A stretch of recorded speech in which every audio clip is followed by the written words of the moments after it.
बिहारी गोपीजन वल्लभ गिरिवरधारी जय राधा गोपीजन वल्लभ गिरिवरधारी यशोदानंदन व्रज जनरंजना यशोदा ओ यशोदानंदन व्रज जनरंजना यशोदा यमुना तीरवनचारी यमुना यमुना तीरवनचारी यमुना जय राधा माधव कुंज बिहारी गोपीजन वल्लभ गिरिवरधारी जय राधा गोपीजन वल्लभ गिरिवरधारी यशोदानंदन व्रज जनरंजना यशोदा ओ यशोदानंदन व्रज जनरंजना यशोदानंदन व्रज जनरंजना यमुना तीरवनचारी यमुना तीरवन जय राधा माधव कुंज बिहारी गोपीजन वल्लभ गिरिवरधारी जय गोपीजन वल्लभ गिरिवरधारी। गुरु श्री राधा कृष्ण चंद्र भगवान की जय। श्री श्री निताई गौर सुंदर भगवान की जय। श्री श्री सीताराम लक्ष्मण भक्त हनुमान की जय। जगत गुरु श्रील प्रभुपाद की जय। ओम अज्ञानतिमिरन्धस्य ज्ञानाञ्जनशलाकया चक्षुरुन्मिलितं येन तस्मै श्रीगुरवे नमः। श्रीचैतन्यमनोभीष्टं स्थापितं येन भूतले स्वयं रूप कदा मह्यं ददाति स्वपदान्तिकम् वन्देऽहं श्रीगुरौ श्रीयुतापदकमलं श्रीगुरून् वैष्णवांश्च श्रीरूपं सागरजातं सहगण रघुनाथान्वितं तं सजीवं साद्वैतं सावधूतं परिजनसहितं कृष्णचैतन्यदेवं श्रीराधा कृष्णपादां सहगण ललिता श्रीविशाखान्वितं च नमो ओं विष्णुपादाय कृष्णपृष्ठाय भूतले श्रीमते भक्तिवेदांत स्वामी इति नामिने नमस्ते सारस्वते देवे गौरवाणी प्रचारिणे निर्विशेष शून्यवादी पाश्चात्य देशतारिणे नमो महावदन्याय कृष्ण प्रेम प्रदायते कृष्णाय कृष्ण चैतन्य नामने गौरतुषे नमः। हे कृष्णा करुणा सिंधो दीनबंधो जगत्पते गोपेश गोपिका कांत राधा कांत नमस्तुते तप्त कांचन गौरांगी राधे वृंदावनेश्वरी ऋषभानुसुते देवी प्रणमामि हरिप्रिये वाञ्छाकल्पतरुभ्यश्च कृपा सिन्धुभ्येव च वैष्णवेभ्यो नमो नमः। जय श्री कृष्ण चैतन्य प्रभो नित्यानंद श्री अद्वैत गदाधर श्रीवासादि श्री गौर भक्तवृंद। हरे कृष्णा कृष्ण कृष्ण हरे हरे हरे राम राम राम हरे हरे। मूकं करोति वाचालं पंगुं लङ्घयते गिरिं यत्कृपातमहं वन्दे श्रीगुरो दीनतारिणम्।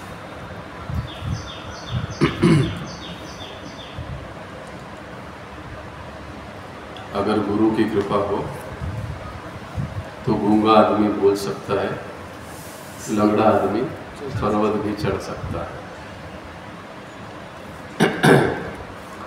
तो उपदेशामृत श्लोक संख्या 8। बड़ा महत्वपूर्ण श्लोक है ये।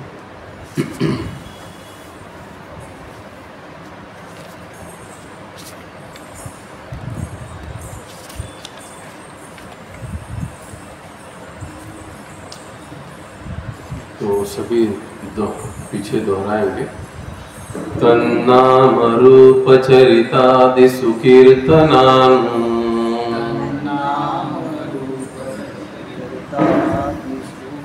श्लोक मिल गया सबको? बुक है सबके पास? नसेल तर त्या श्लोकचा फोटो काढा आणि ग्रुपवर पाठवा सर.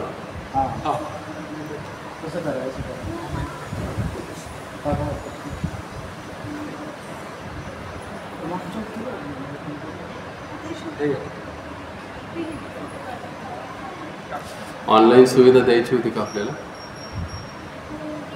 असं काही आहे? ठीक आहे.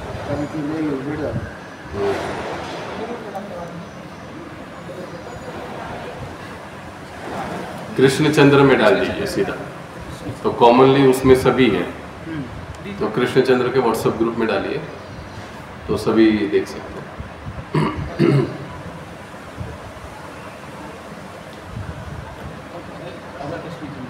तन्नाम रूप चरितादि सुकीर्तनानु स्मृत्यो क्रमेण रसना मनसी नियोज्य तिष्ठन् व्रजे तद अनुरागी जनानुगामी कालम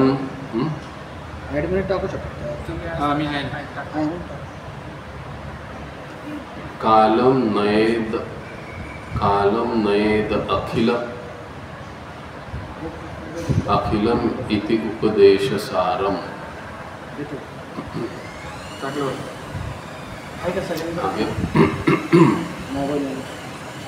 आलो बघा. आणि इकडचं मग दुसरं पण टाक ना ते पलीकडे साईडला पूर्ण आज हा टाका ना पुढचं टाका नाही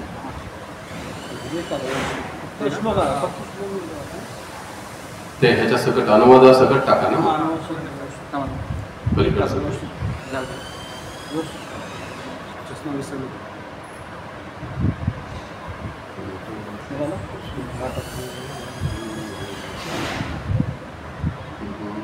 ओके आ गया. आला ग्रुपवर सगळं ना. दुसरं पण आलंय पेज त्याच्यामध्ये सगळंच आहे. दोन आहे ना.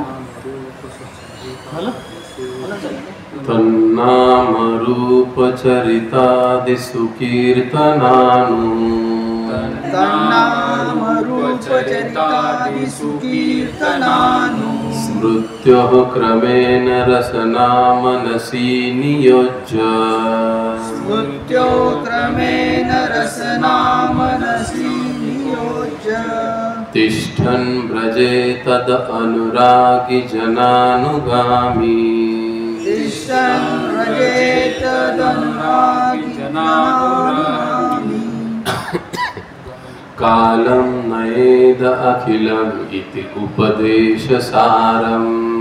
कालं नयेद अखिलम् कालं नयेद इति अखिलम् उपदेशसारम्. कालं नयेद अखिलम् इति उपदेशसारम्. कालं नयेद अखिलम् इति उपदेशसारम्. तन्नाम रूप चरितादि सुकीर्तनानु तन्नाम रूप चरितादि सुकीर्तनानु स्मृत्योः क्रमेण रसना मनसि नियोज्य स्मृत्यो क्रमेण रसना मनसि नियोज्य तिष्ठन् व्रजे तद अनुरागी जनानुगामी तिष्ठन् व्रजे तद अनुरागी जनानुरागामि तद अनुरागी जनानुगामी. तिष्ठन् व्रजे तद अनुरागी जनानुगामी. तिष्ठन् व्रजे तद. जब पढ़ने में तकलीफ होती है तो स्पीड कम कर दे. तिष्ठन् व्रजे तद अनुरागी जनानुगामी. तिष्ठन् पुराने जमाने में रेडियो की सेल जब कम हो जाते तो कैसे होता था वैसे। तिष्ठन् व्रजे तद अनुरागी जनानुगामी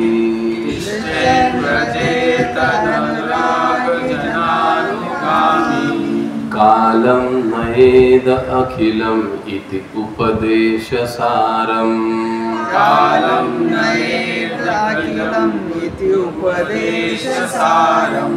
बढ़िया, कोई दोहराएगा?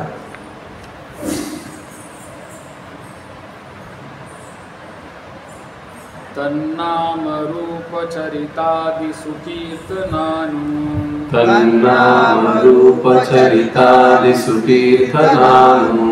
स्मृत्यो क्रमेण रसनामसि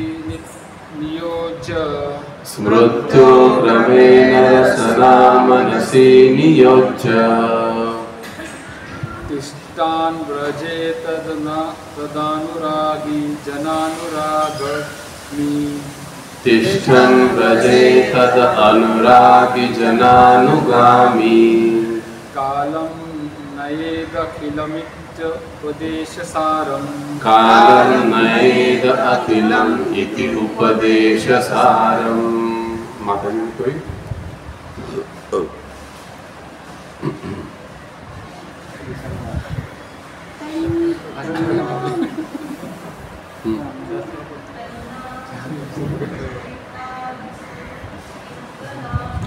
तन्नाम रूप चरितादि सुकीर्तनानु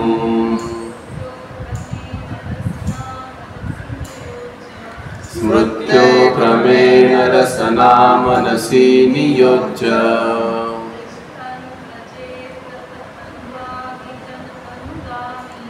तिष्ठन् व्रजे तद अनुरागी जनानुगामी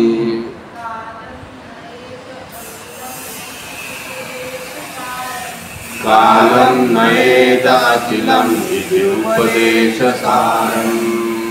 अनुवाद और तात्पर्य श्रील प्रभुपाद की जय। समस्त उपदेशों का सार यही है कि मनुष्य अपना पूरा समय 24 घंटे भगवान के दिव्य नाम, दिव्य रूप, गुणों तथा नित्य लीलाओं का सुंदर ढंग से कीर्तन तथा स्मरण करने में लगाए, जिससे उसकी जीव तथा मन क्रमशः व्यस्त रहे। इस तरह उसे ब्रज, गोलोक, वृंदावन धाम में निवास करना चाहिए और भक्तों के मार्गदर्शन में कृष्ण की सेवा करनी चाहिए। मनुष्य को भगवान के उन प्रिय भक्तों के पद चिन्हों का अनुगमन करना चाहिए जो उनकी भक्ति में प्रगाढ़ता से अनुरक्त है। नाना शास्त्र विचारणैक निपुणो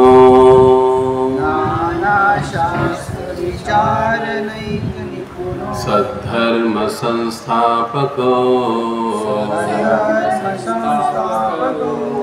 लोकानां हितकारिणो त्रिभुवने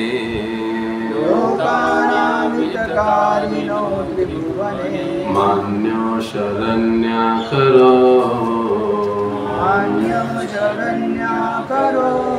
श्री राधा कृष्ण पदारविंद भजना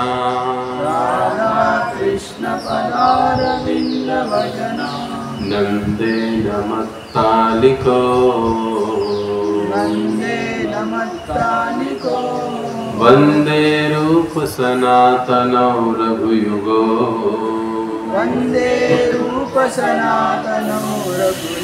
श्रीजीव गोपालको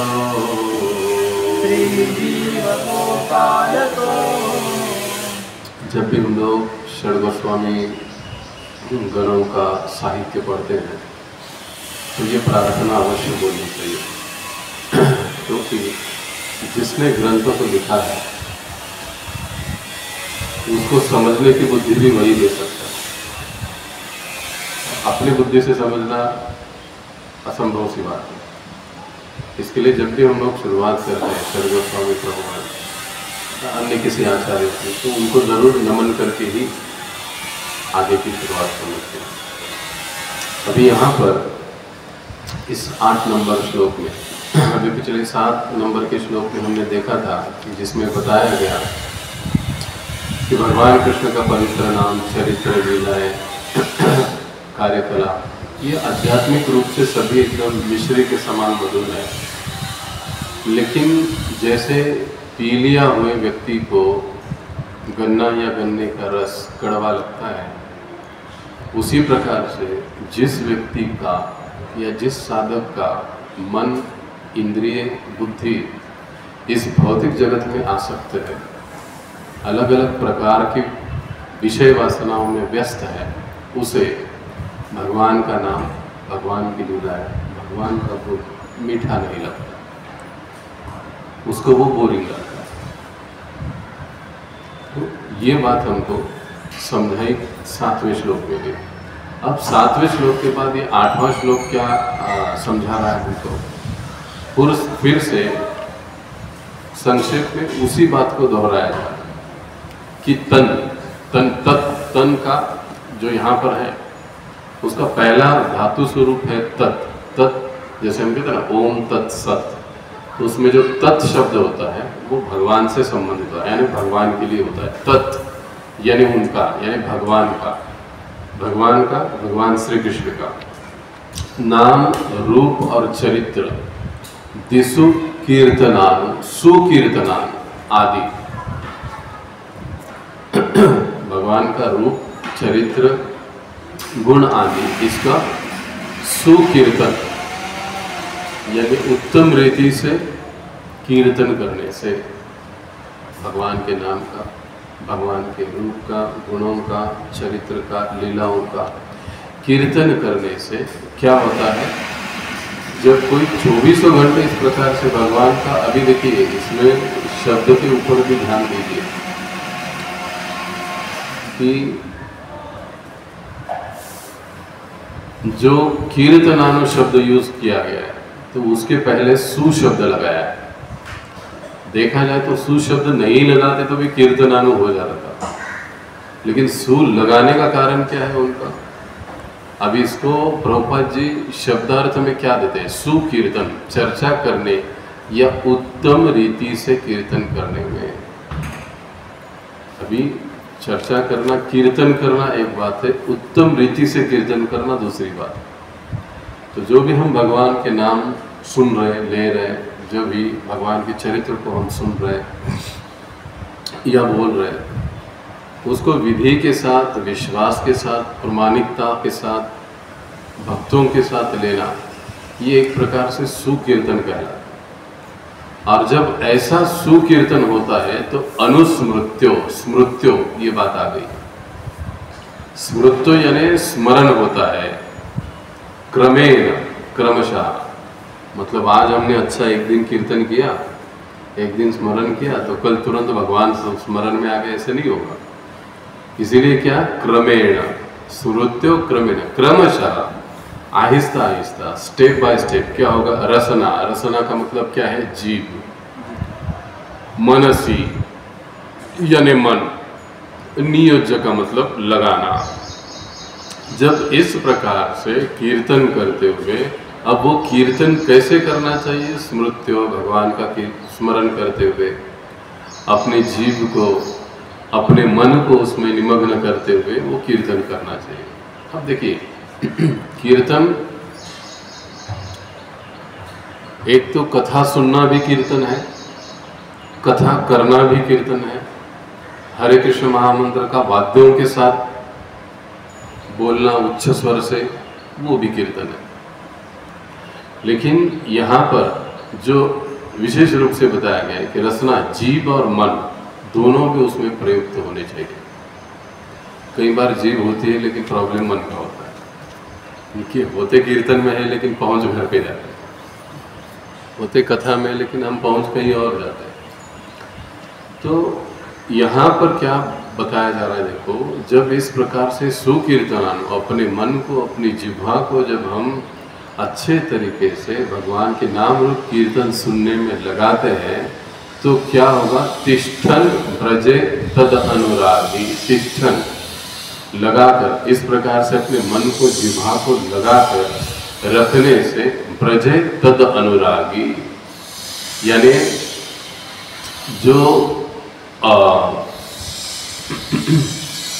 भगवान के अनुरागी भक्त हैं, रागी भक्त हमने देखा है इसी ग्रंथ में कि भक्तों के भी 3 स्तर है, भक्ति के भी 3 स्तर, मध्यम अधिकारी, कनिष्ठ अधिकारी, मध्यम अधिकारी, उच्च अधिकारी।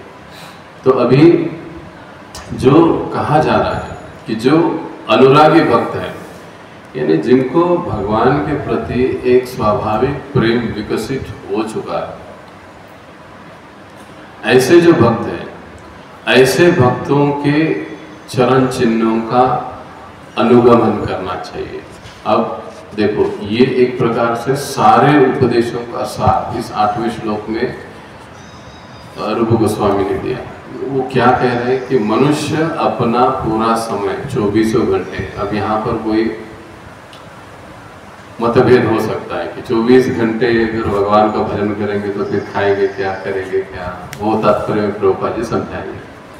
तो इस प्रकार से भगवान के दिव्य नाम, रूप और गुणों में सुंदर ढंग से कीर्तन स्मरण करने में लगाए, उसकी जीव और मन क्रमशः व्यस्त रहे, इस तरह उसे गोलोक धाम में निवास करना चाहिए। क्या करना चाहिए? वृंदावन में निवास करना चाहिए और भक्तों के मार्गदर्शन में कृष्ण की सेवा करनी चाहिए।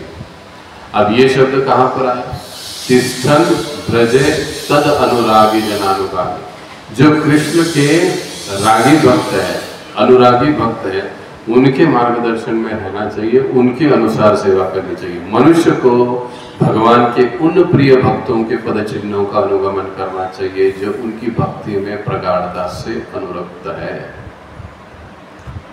लेकिन कई बार हम लोग क्या सोचते हैं, अरे वो तो बड़े चिड़े भक्त हैं, हम लोग तो नहीं हैं।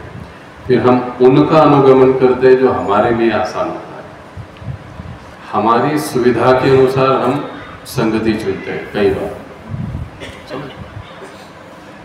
मेरा और इसका अच्छा जमता है, ये भी थोड़ा 19-20 जब करता है, मैं भी ऐसे ही करता हूँ, तो हम संगति वैसी चुनते हैं। जैसे हम होते हैं वैसे हम संगति चुनते हैं। और जैसे ये कहा जाता है भौतिक जगत में कि अगर हमको किसी ऑफिस में आगे चल के मैनेजर बनना है तो मुझे देखना किसको चाहिए?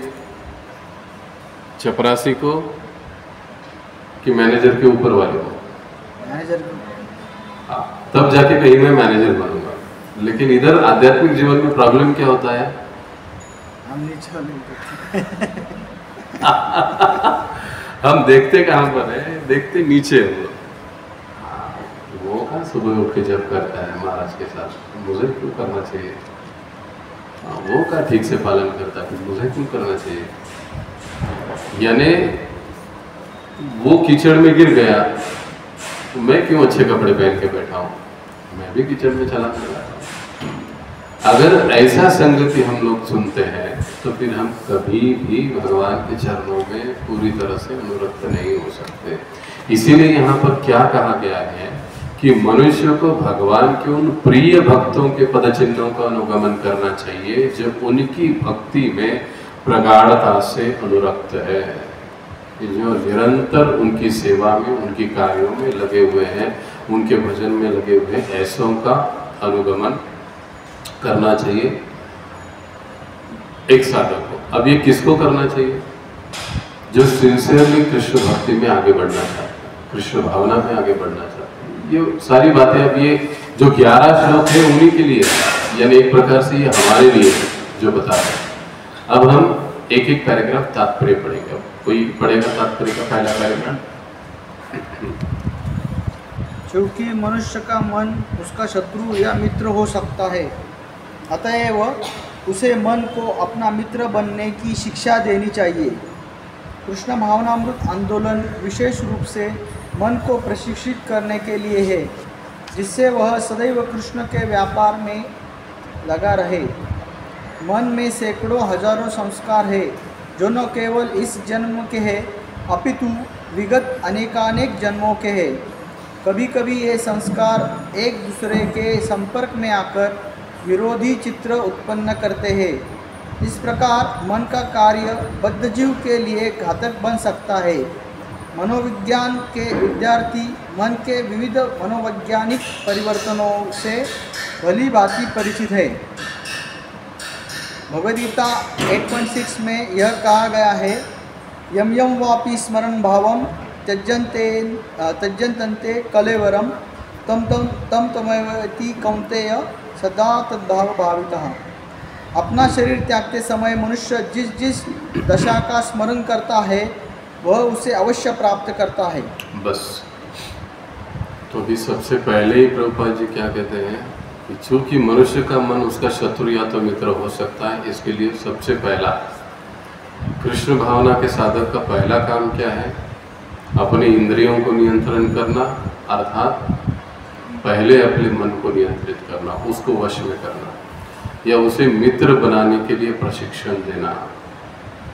तो उसी में से एक बात कैसे आती है, जैसे अभी हमने सुना अनुवाद में कि जो अपने मन पर नियंत्रण रखने में सफल हुए हैं या सफल अच्छे तरीके से रखा है, सफल तो नहीं कह सकते कि जिंदगी, लेकिन जो काफ़ी समय से अपने मन पर नियंत्रण रख चुके हैं, ऐसे भक्तों की संगति हमको हमारे मन पर नियंत्रण करने की प्रेरणा भी देता है, शिक्षा भी देता है, और उनकी संगति से हम लोग इस चीज़ को समझते भी है कि इस बदमाश मन को हम कैसे नियंत्रण में ला सकते। तो बहुत सारी चीज़ें मन के द्वारा चलती रहती हैं जो हमको कृष्ण भावना में प्रगति से रोकती है।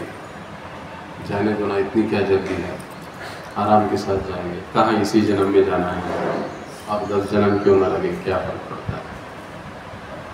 ये सारे मन के कार्यकलाप होते हैं जो कि हमें कृष्ण भावना से, हमारा जो मनुष्य जीवन का उद्देश्य है, उससे दूर ले जाते हैं। इसलिए प्रभुपाद जी इसके पहले प्रीफेस में ही लिखते भूमिका में कि साधक का पहला कर्तव्य है कि वो अपने मन तथा इंद्रियों को नियंत्रण में रखे, और ऐसों के संगति में, इसके लिए उसको ऐसों के संगति में रहना चाहिए कि जो वाकई अपने मन और इंद्रियों को नियंत्रण में रखे हुए हैं।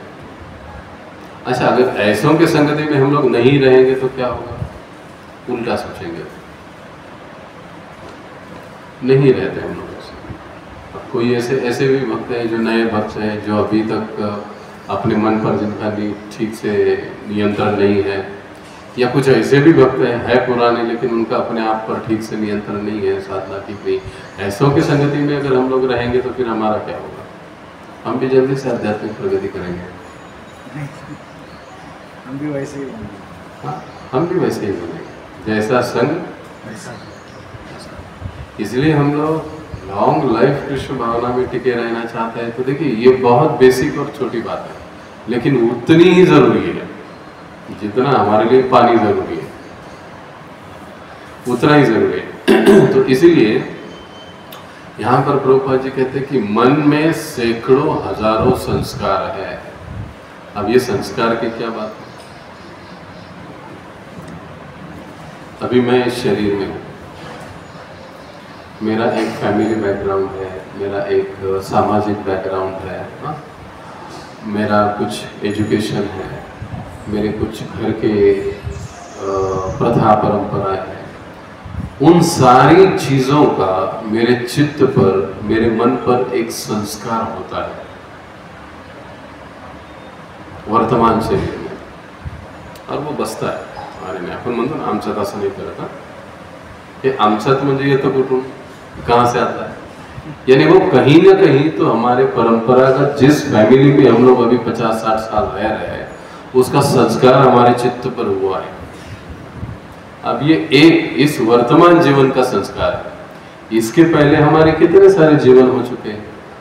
हर उस जीवन का, उस शरीर का संस्कार हमारे चित्त पर, हमारे मन पर।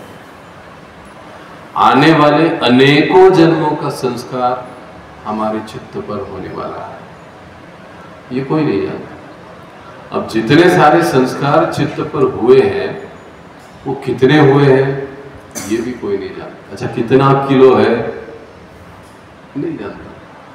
बहुत क्या कहते हैं, एकदम कडाई से, मराठीत म्हणतो आपण ते घट्टपणे ते संस्कार मनावर बिंबलेले असतात. काही केल्या तर सुटत नाहीत, लवकर निघत नाही. जिद्दी से जिद्दी दाग, सर्फ एक्सेल से फटाक से निकल जाते हैं, है ना. लेकिन ये मन के जो जिद्दी दाग है, ये संस्कार है, ये कैसे निकलेंगे? तो वो हरिनाम है. अब वो कैसा हरिनाम? सुकीर्तनान, उत्तम रीति से सुबह मॉर्निंग में जल्दी उठकर हरिनाम लेना, जप करना, सारे काम. देखिए, दो प्रकार की लाइफस्टाइल होती है भक्तों. समय के अनुसार जप करने वाले और समय निकाल कर जप करने वाले. और प्रभुपाद जी कहते हैं जो समय निकाल कर जप करते हैं वो श्रेष्ठ है, क्योंकि उन्होंने जप के लिए समय निर्धारित किया है. दुनिया इधर की उधर हो जाए, मैं 5 बजे जप के लिए बैठूंगा और 7 पौने 7 बजे मेरा जप समाप्त हो, तब तक नो मोबाइल, नो दुनियादारी, नो कुछ. ये समय निकाला है मेरा, ये निर्धारित समय. वो समय किसी के लिए नहीं, वो समय मेरे लिए, यानी हमारे स्वयं के कल्याण के लिए. और जो इस प्रकार से साधन भजन करते हैं, और प्रभुपाद जी कहते कि वो उत्तम है. फिर समय के अनुसार करने वाले किसी चलो सकाळी उठला, आज 8 वाजले उठायला उशीर झाला, त्याच्यावर असं काय करायचं, 4 वेळा करू. आता दुपारी जेवायची सुट्टी झाल्यावर मग 4 वेळा तिथेच ऑफिसमध्ये कुठेतरी कोपऱ्यात बसून, किंवा माताचे लोक म्हणतात जाऊ दे आपलं, पडल्या पडल्या 4 वेळा आराम पण होतो आणि माळा पण होतो दुपारच्या वेळेला.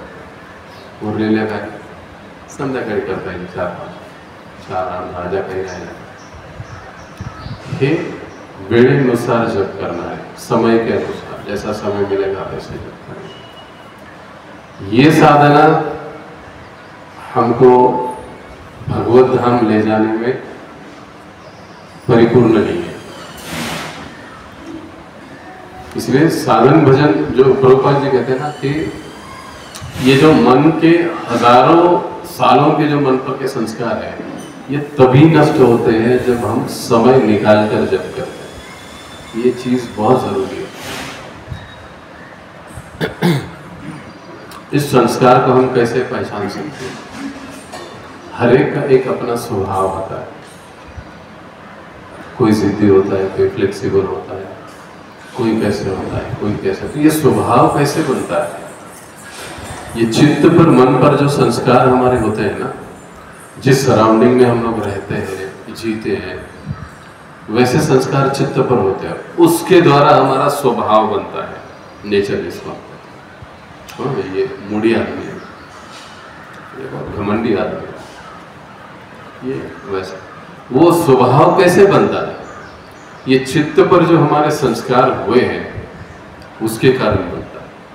अब ये चित्त पर के संस्कार यदि हमको निकालने हैं तो फिर इसके लिए सुकीर्तना, अच्छे तरीके से भगवान का नाम, रूप गुणों का कीर्तन करना, स्मरण करना. इससे क्या होगा, ये जो हमारे मन पर, चित्त पर जो ये संस्कार जमे हुए हैं वो आहिस्ता आहिस्ता निकलते जाएंगे. इसलिए सबसे पहला काम साधक का क्या है कि वो मन और इंद्रियों को नियंत्रित करे. और मन को नियंत्रित करने का सबसे उत्तम उपाय है हरे कृष्णा कृष्णा कृष्णा हरे हरे, हरे राम राम राम हरे हरे. सब कुछ यही है. अगर इसको हम अच्छे से करेंगे तो बाकी सारी चीजें अपने आप हो जाती है. अब अगला करें. इसमें कोई प्रश्न है किसी का?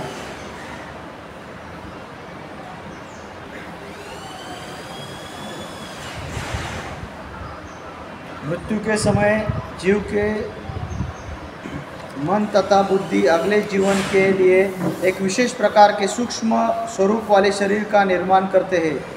यदि मन सहसा ऐसी वस्तु को सोचता है जो हितकर नहीं है तो उसे अगले जन्म में उसी के अनुसार जन्म लेना पड़ता है.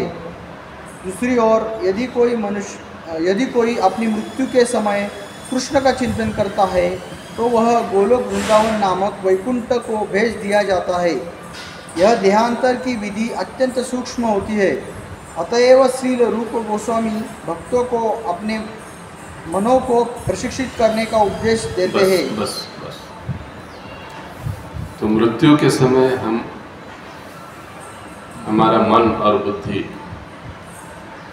इनके द्वारा हमारे अगले शरीर का निर्माण होता है। हमको अगला शरीर कौन सा मिलेगा, ये मृत्यु के समय हमारी मन की स्थिति क्या थी, हमारी बुद्धि कहाँ थी, हम क्या सोच रहे हैं या क्या सोच रहे थे, उसके ऊपर हमारा अगला शरीर निर्भर करता है।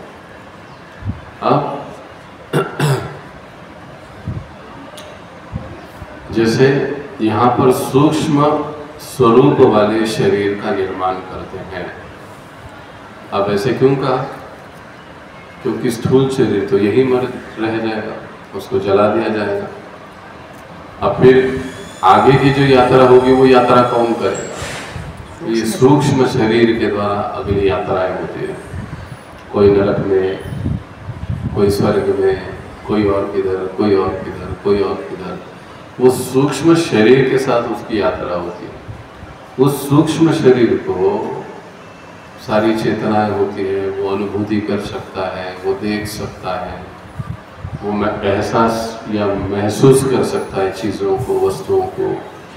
ये सारी मतलब गुण उसमें होते हैं उस शरीर में भी। जैसे अभी ये शरीर है, हमको चिमटा ले लेंगे, चिमटी ले लेंगे तो हमको एहसास होता है कि चिमटी ले ली।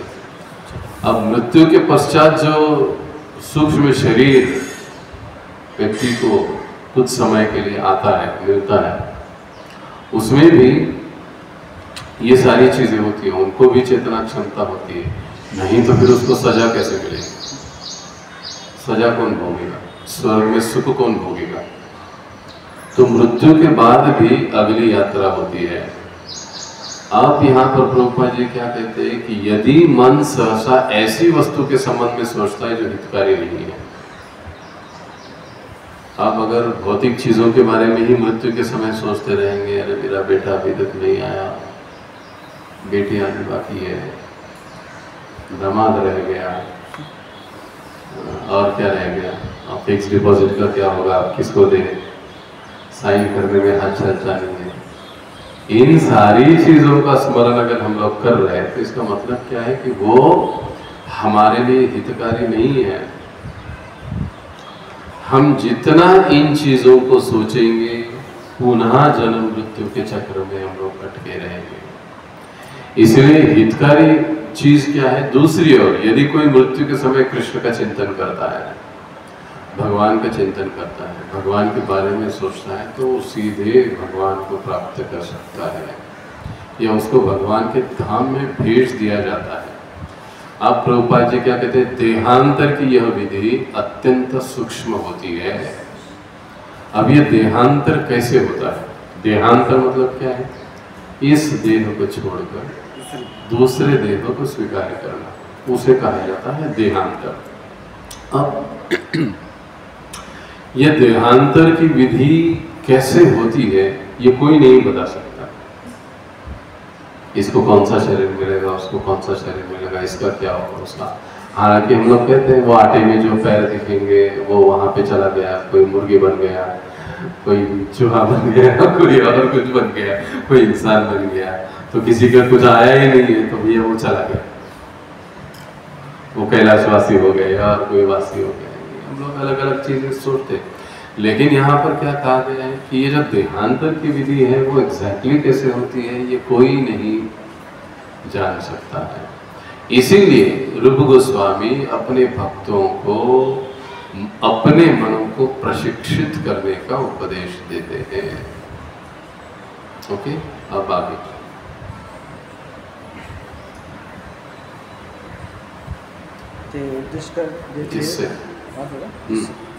जिससे वे कृष्ण के अतिरिक्त कुछ भी स्मरण न रख सके। इसी प्रकार जीव को कृष्ण के विषय में बोलने के लिए और केवल कृष्ण प्रसाद चखने के लिए प्रशिक्षित करना चाहिए। श्रील रूप गोस्वामी आगे भी सलाह देते हैं, तिष्ठन् व्रजे, मनुष्य को वृंदावन में या व्रजभूमि के किसी भी भाग में रहना चाहिए। ब्रजभूमि या वृंदावन की भूमि 84 क्रोश के क्षेत्रफल तक मानी जाती है। 1 क्रोश 2 वर्ग मील के बराबर होता है।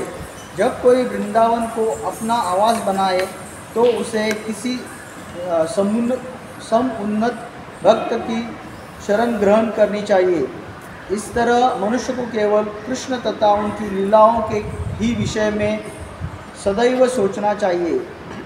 इसकी और अधिक व्याख्या श्री रूप गोस्वामी ने भक्ति रसामृत सिंधु 1.2.294 में की है। बस अभी प्रशिक्षित मन को प्रशिक्षित करने का उपदेश रूप गोस्वामी क्यों दे रहे हैं?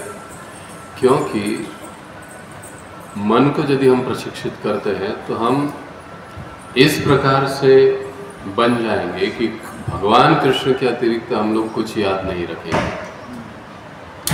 फिलहाल का सिचुएशन कैसे है हमारा? भगवान कृष्ण छोड़कर सारी दुनिया याद है हमको। याद भी करते तो कुछ 2 घंटे आधा घंटा वो भी ठीक से नहीं होता है, लेकिन सारी दुनिया बाकी याद रहती है।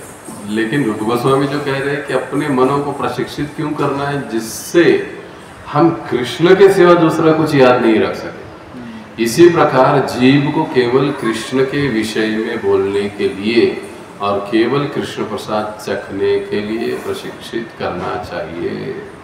ये सब्जेक्ट बार बार हुआ है तो इसके ऊपर ज़्यादा कुछ बोलेंगे नहीं। श्रील रूप गोस्वामी आगे सलाह देते तिष्ठन ब्रजे, अर्थात वृंदावन में ब्रजभूमि में रहना चाहिए।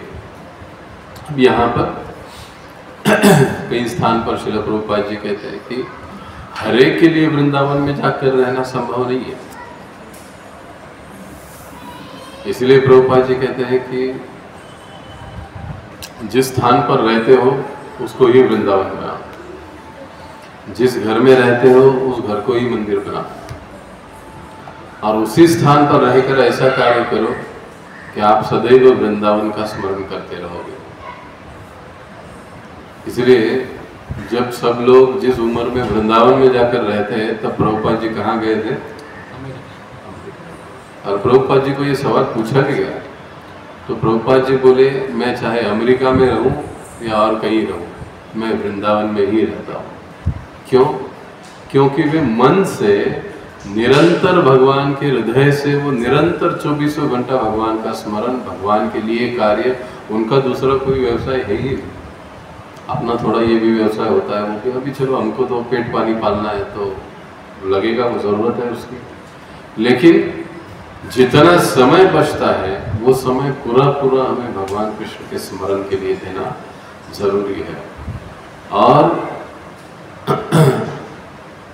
अगर इस तरह से हम लोग रहते हैं, हमारे घर को ही हम मंदिर बनाते हैं, हम जहाँ पर रहते हैं उसी स्थान पर हम अच्छे से सेवा करते हैं, मंदिर वहीं पर हम लोग अपने आप को जोड़ लेते हैं, अच्छे से भगवान का कीर्तन करते हैं, नाम जप करते हैं, तो जिस स्थान पर भी हम रहते हैं वो वृंदावन ही बन गए।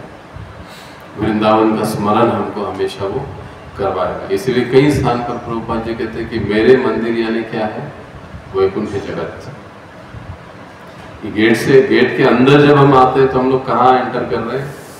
वैकुंठ में एंटर कर रहे हैं। हम लोग किसी भौतिक जगह में, पाड़बंदारी की जगह में नहीं आए हम लोग वैकुंठ जगत में, चाहे कुंज बिहारी में भी हम जा रहे हैं तो हम लोग वैकुंठ जगत में जा रहे हैं, एनवीसीसी में भी जा रहे हैं, बस हम वैकुंठ जगत में। क्योंकि प्रभुपाद जी कहा करते कि ये मंदिर केवल मंदिर नहीं है, तो ये इस भौतिक जगत के वैकुंठ लोक है। तो ऐसा वातावरण अगर हम लोग बनाते हैं तो हम किसी भी स्थान पर क्यों न रहे, वही वृंदावन है। और जब मनुष्य को अपना आवास बनाता है तो उसे वहां किसी समुन्नत भक्त की शरण ग्रहण करनी चाहिए। यानी जब कोई वृंदावन में रहने के लिए जाना चाहता है तो फिर उसको किसी उन्नत भक्त के साथ रहना चाहिए, अकेले नहीं जाना चाहिए। इस तरह मनुष्य को कृष्ण तथा उनकी लीलाओं के ही विषय में सोचना चाहिए और कुछ नहीं। कृष्णम स्मरण जनम चाश्च प्रेष्ठम निज समीहितम तत्तत्भार तश्चसौ कुर्यादवासम ब्रजे सदा। भक्त को सदैव ब्रज के दिव्य क्षेत्र में निवास करना चाहिए और सदैव कृष्ण स्मरणम जन्म चाष्ट प्रेष्ठम अर्थात श्री कृष्ण तथा उनके प्रिय पार्षदों के स्मरण में लगना चाहिए। ऐसे पार्षदों के पद चिन्हों पर चलकर और उनके नित्य पथ निर्देशन में आश्रय लेकर भक्त भगवान की सेवा करने के लिए प्रबल इच्छा प्राप्त कर सकता है। ये महत्वपूर्ण सेंटेंस है। कई बार देखो हम लोग देखते हैं आध्यात्मिक जीवन में हमको सेवा करने का डिटर्मिनेशन, दृढ़ता या निश्चय नहीं होता। होगी नहीं होगी, करूंगा नहीं करूंगा, आज किया कल नहीं किया, कल किया परसों नहीं किया। तो ये जो प्रबल इच्छा प्राप्त करने का जो तरीका है ना, वो यहाँ पर इस श्लोक में रूप गोस्वामी बताते हैं भक्ति रसामृत सिंधु में कि ऐसे पार्षदों के पद चिन्हों पर चलना चाहिए, उनके नित्य निर्देशन में आश्रय लेकर भगवान की अगर लेंगे हम तो हमें भगवान की सेवा करने की प्रबल इच्छा प्राप्त होगी। पुनः संगति की बात आ गई। एक ही बात देखो, लगभग अब तीसरी बार है संगति की कि किसका संगति करना चाहिए। अभी हमने 3-4 ही पैराग्राफ पढ़े, लेकिन उन 3-4 पैराग्राफ में ये लगभग तीसरी बार आया कि समुन्नत भक्तों का संग यहाँ पर कहा गया। अब यहाँ पर इसके पहले वाले पैराग्राफ में कहा गया कि समुन्नत भक्त की शरण करनी चाहिए, शरण ग्रहण करनी चाहिए। उसके पहले ये आया कि जो प्रिय भक्त है उनके चरणों का अनुगमन करना चाहिए, 2।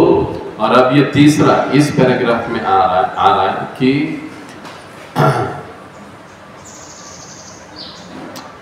ऐसे पार्षदों के पद चिन्हों पर चलकर उनके नित्य पथ निर्देशन में आश्रय लेना चाहिए। ऐसे पार्षद यानी कैसे, जो सदैव ब्रज के दिव्य क्षेत्र में रहते हैं या सदैव भगवान के नाम कीर्तन में मग्न है, लीलाओं में मग्न है, ऐसों का आश्रय लेना चाहिए। तभी भगवत सेवा की प्रबल इच्छा बनती है। अगर इच्छा प्रबल नहीं बन रही है तो इसका मतलब हमको हमारी संगति को चेक करना चाहिए। नेक्स्ट, कोई प्रश्न इसमें? अगला पैराग्राफ।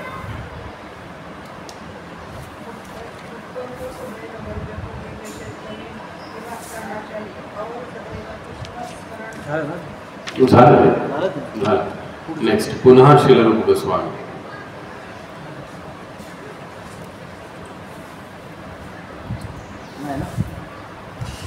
पुनः श्री रूप गोस्वामी भक्ति रसामृत सिंधु 1.2.295 में कहते हैं, सेवा साधक रूपेण सिद्ध रूपेण चात्रहि तद्भाव सुना कार्या ब्रजलोकानुसारता। ब्रज के दिव्य धाम में मनुष्य को परमेश्वर श्री कृष्ण की सेवा भगवान के पार्षदों की सी भावना से करना चाहिए और उसे अपने आप को कृष्ण के किसी विशेष संगी के प्रत्यक्ष मार्गदर्शन के अंतर्गत रखकर उसके पद चिन्हों पर चलना चाहिए। यह विधि साधन तथा साध्य दोनों ही अवस्थाओं में लागू होती है। श्रील भक्ति सिद्धांत सरस्वती ने बस अभी यहाँ पर 2 बातें हैं। एक है साधन, यह विधि साधन यानी यहाँ पर साधन भक्ति की बात की जा रही है। जो ब्रैकेट में लिखा गया है, बंधन की अवस्था में संपन्न किया जाने वाला आध्यात्मिक अभ्यास, यानी वर्तमान स्थिति में हमारी सारी इंद्रियां बद्ध है, हमारी इंद्रियां दूषित है, मन भी दूषित है, लेकिन इसके बाद भी हम लोग प्रयास कर रहे हैं 16 माला जपने का, भगवान की सेवा करने का। गलतियां होती हैं, अपराध होते हैं, मिस्टेक्स होते हैं, बहुत सी चीज़ें होते हैं, लेकिन फिर भी हम लोग करने की कोशिश कर रहे हैं बद्ध इंद्रियों के साथ, दूषित मन के साथ। ये साधन भक्ति कहलाती है। अब दूसरा शब्द यहाँ पर आया है साध्य, यानी साधन भक्ति से हमको साध्य क्या करना होता है? भाव या कृष्ण प्रेम। साधन भक्ति का साभावा साध्य। साधन भक्ति का उद्देश्य क्या है? भाव की प्राप्ति करना, प्रेम की प्राप्ति करना, ये साधन भक्ति का उद्देश्य है। अब जब साधन भक्ति के द्वारा भगवत साक्षात्कार प्राप्त हुआ, इसका मतलब क्या है? साध्य, उसने साध्य किया। अब साध्य अवस्था में जाने के पश्चात भी भगवत सेवा, भगवत पार्षदों की भगवत पार्षदों को भगवान के समान समझकर ही उनको सेवा करने की प्रवृत्ति बनी रहनी चाहिए। ये बात दोनों अवस्था में लागू होती है। ऐसे नहीं कि अभी चलो मैं तो सीनियर बन गया, मुझे बैठकर जप करने की क्या जरूरत है, घूमते फिरते जप करूंगा। ये तो 5 बजे उठकर जप करना ये नए लोगों के लिए, आप बड़ा हो गया, ऊपर नाला खांदे बड़ा बन गया आप, तो कोई सुविधा नहीं। देखो मैं फटके लगा रहा हूँ, ये इनडायरेक्टली, ये क्लियरली बात है और ये हो रहा है। लेकिन हमको ये समझना चाहिए कि साधन भक्ति, देखो सीधे रूप गोस्वामी जी के शब्दों में कि साधन भक्ति साध्य अवस्था में भी चलती है। आप देखते हो प्रभुपाद जी के किसी शिष्य को कि जो 5 बजे उठकर मंगल आरती नहीं करते, 4:30 बजे उठकर नहीं करते, हर प्रभुपाद जी के शिष्य करते। उनको क्या जरूरत है? अरे उनका युवावस्था गई, अब बूढ़े हो गए 70 साल के, उनको क्या जरूरत है इन चीजों की? लेकिन ये रूप गोस्वामी क्या बता रहे कि चाहे साधन भक्ति की अवस्था हो, प्रारंभिक अवस्था हो या सिद्ध अवस्था हो, इन दोनों अवस्थाओं में ये साधन भक्ति चलते ही रहती है।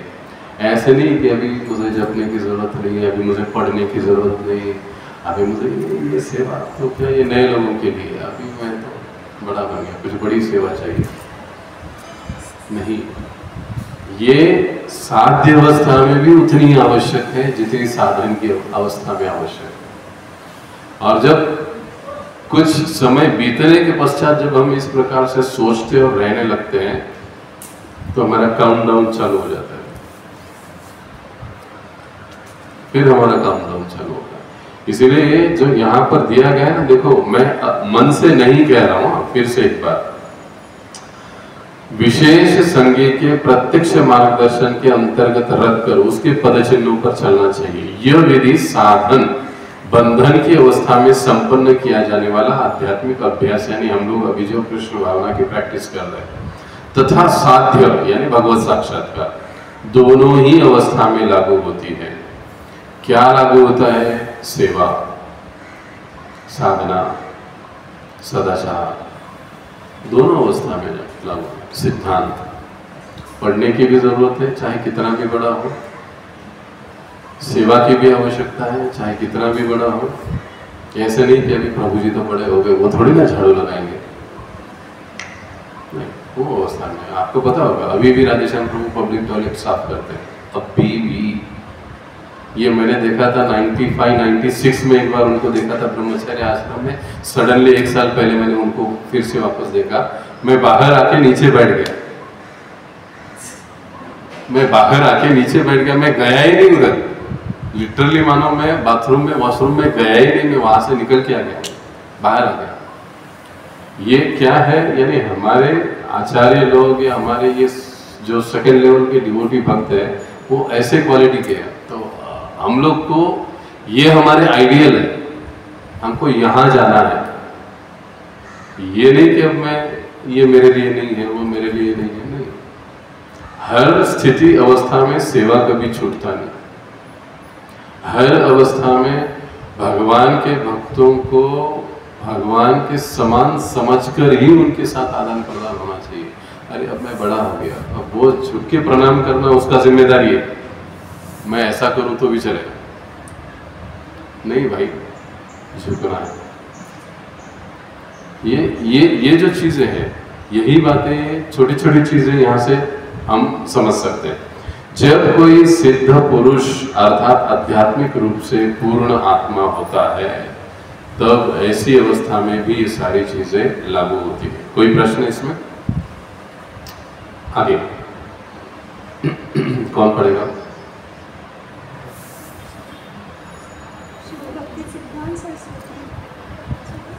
श्री भक्ति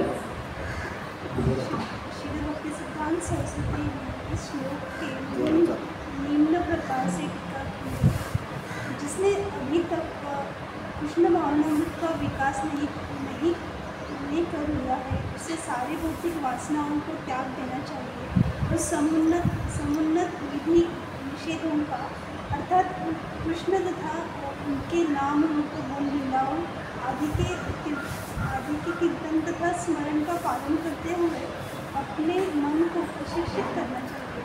इस प्रकार ऐसी वस्तुओं के लिए रुचि उत्पन्न करके मनुष्य को वृंदावन में रहने तथा कृष्ण के नाम यश लीला तथा गुण को स्मरण करने में अपना समय बिताना चाहिए। भक्ति के अनुशील के विषय में समस्त उपदेशों का यही सारांश है। नवदीक्षित अवस्था में मनुष्य को सदैव कृष्ण कथा सुननी चाहिए। यह श्रवण दशा कहलाती है। कृष्ण के दिव्य पवित्र नाम का निरंतर श्रवण करने से तथा उनके दिव्य रूप गुण तथा लीलाओं के श्रवण करने से मनुष्य वरण दशा को प्राप्त करता है। इस दशा को प्राप्त कर लेने पर वह कृष्ण कथा के सुनने में आसक्त हो जाता है। जब कोई उल्लास में कीर्तन कर एक लाइन रह गया क्या आपको? वरण दशा को प्राप्त करता है अर्थात स्वीकृति के स्तर को प्राप्त करता है। अच्छा, ओके। इस दशा को प्राप्त कर लेने पर वह कृष्ण कथा के सुनने में आसक्त हो जाता है। जब कोई उल्लास में कीर्तन करने लगता है तो वह स्मरणावस्था में अर्थात स्मरण करने की अवस्था को प्राप्त करता है। कृष्ण स्मरण के 5 क्रमिक अंग। बस आपको नवदीक्षित अवस्था में मनुष्य को सदैव कृष्ण कथा सुननी चाहिए। आप में से कितने लोग सुनते हैं घर पर प्रवचन कीर्तन? रोज सुनते हैं। किसको सुनते हैं?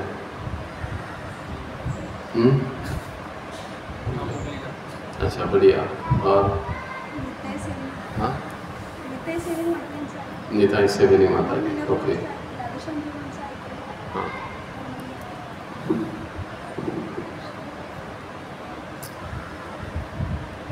और आप माता जी? प्रशांत मुकुंद प्रभु। ओके, अच्छा, आप माता जी? ओके, आप किनका सुनते हो? आप किनको, मतलब किनके प्रवचन सुनते हो घर में?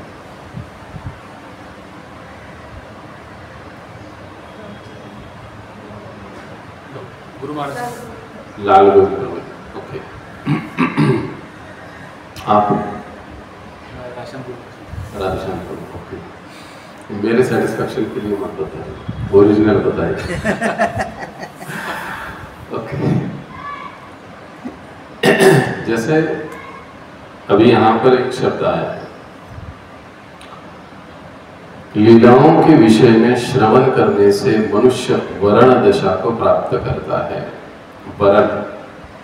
वरण करना मतलब क्या है? स्वीकार करना। अब किस चीज को स्वीकार करना? भगवान कृष्ण ही भगवान है, हम उनके अंश हैं। उनके स्वामित्व को, उनकी भगवत्ता को स्वीकार करने की स्थिति कब आती है? जब हम सुनते हैं। अभी आजकल सोशल मीडिया का ज़माना है, बहुत सारी बातें बहुत सारी जगह से हम लोग सुनते रहते हैं। लेकिन जैसे कि हम जो भी दीक्षित भक्त हैं उनको ये ज़रूर ध्यान में रखना चाहिए कि अगर हम सुन रहे हैं बाकी और भी, तो ज़्यादा हमें जोर देना चाहिए कि जो प्रभुपाद जी के डिसाइपल्स हैं उनसे अधिक सुनना चाहिए। अधिक, हाँ, उनका अधिक सुनना चाहिए। लेकिन आजकल कैसे होता है ना कि वक्तृत्व एक कला है, तो जिसका स्टाइल अच्छा लगता है उसको हम सुनते हैं। हाँ, तो वो कोई भी हो, किसी का नाम नहीं लेना है। हमारा मूल उद्देश्य क्या है कि हमको जिनसे सुनना है उनका भाव हमको धारण करना है। समझ रहे हैं? हम जिनसे सुनते हैं ना तो उनका भाव भी हमारे अंदर आता है। ये बहुत महत्वपूर्ण बात है। श्रवण जिनका हम करते हैं तो उनका भाव हमारे अंदर आता है। तो आप जिनका अधिक सुनोगे, आहिस्ता आहिस्ता उनका मूड, उनका भाव, उनका बिहेवियर अपने आप ही अपने में उतरते जाएगा, बशर्ते हम उसको कितना सीरियसली सुन रहे हैं, कितना ध्यानपूर्वक हम सुन रहे हैं, कितना उसको अप्लाई कर रहे हैं, कितना उसके ऊपर स्टडी कर रहे हैं। इसलिए प्राय ये पहले से बताया जाता है इस काम में कि जब भी सुनने की बारी आई तो हमारा पहला प्रेफरेंस प्रभुपाद जी के जो डिसाइपल्स हैं, सन्यासी भक्त हैं, फिर चाहे कोई भी हो, हमारे गुरु महाराज हो, न हो, राधानाथ महाराज हो, गोपाल कृष्ण महाराज हो, और कोई हो, जो भी अच्छे लगते हैं। भक्ति रसाम, जैसे मैं भक्ति रसामृत स्वामी महाराज जी को मोस्टली 70% में उनको सुनता हूँ, 70% में उनको सुनता हूँ, बाकी फिर 30% में बाकी आजकल के तो मैं नहीं देखता हूँ, देखता भी नहीं, देखता सुनता भी नहीं कुछ भी नहीं मैं, लेकिन मैं 70% उनको, बाद में 20% अपने गुरु महाराज को सुनते रहता हूँ रोज, और फिर बाकी 10% कुछ इधर उधर का प्रचार के हिसाब से सुनना पड़ता है, तो सुन लेते हैं कि भाई सामने वाला क्या रहा है, कोई सवाल पूछेगा तो जवाब भी हमको आना चाहिए, तो वो 10% होता है तो सुनना पड़ता है, तो वो सुन लेते हैं। 70% जो डिसाइपल्स हैं, गुरु महाराज है, उनसे हमको अधिक सुनना चाहिए। ये जब हम सुनते हैं तो हम इस वर्ण दशा को, यानी स्वीकृति के स्तर को प्राप्त करते हैं। अब स्वीकृति का स्तर बहुत महत्वपूर्ण है। प्रभु जी ये पुस्तक उठाकर यहाँ पे रख दो।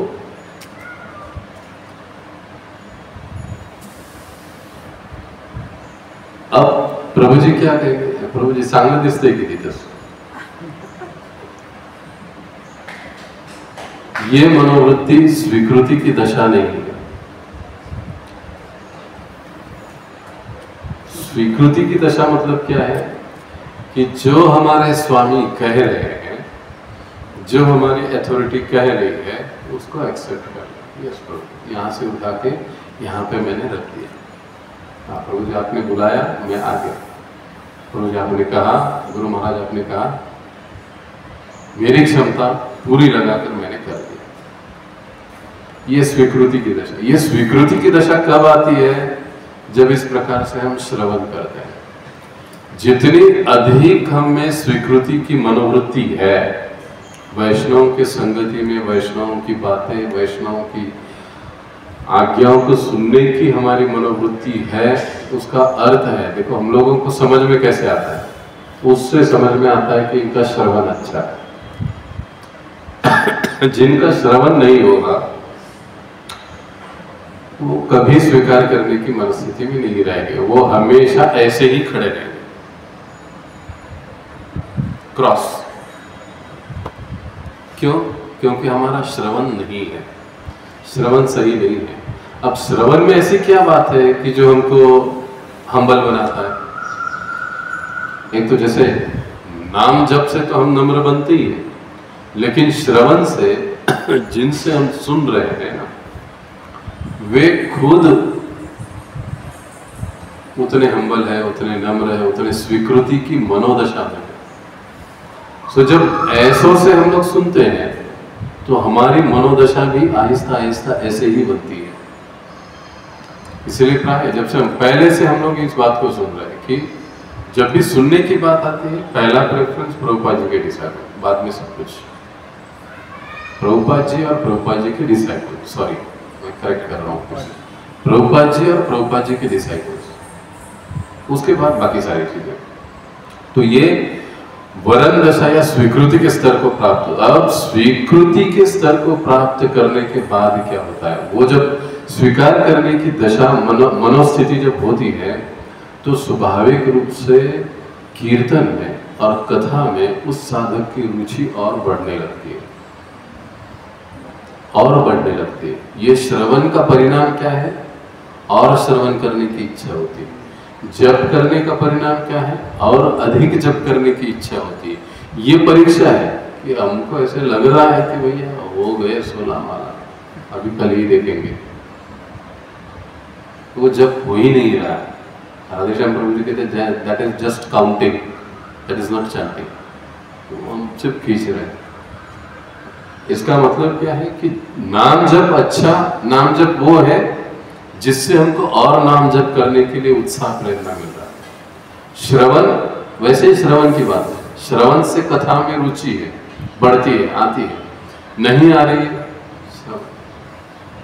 देखो परीक्षा ले लो खुद की। एक जगह कथा चल रही है और वहां पर दूर 4 भक्त बैठकर कुछ या खड़े रहकर कुछ गपशप लगा रहे हैं। आपने सुना क्या? वहां पे ऐसे ऐसे हो गए।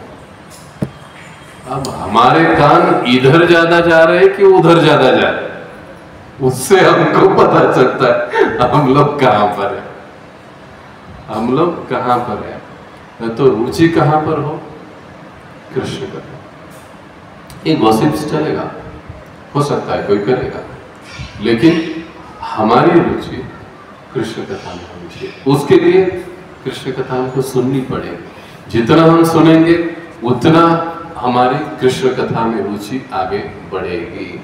और जब रुचि कृष्ण कथा सुनने में बढ़ेगी तो वह स्मरण अवस्था को प्राप्त करेगी। तब जाकर हमको कृष्ण का स्मरण नित्य हो सकता है।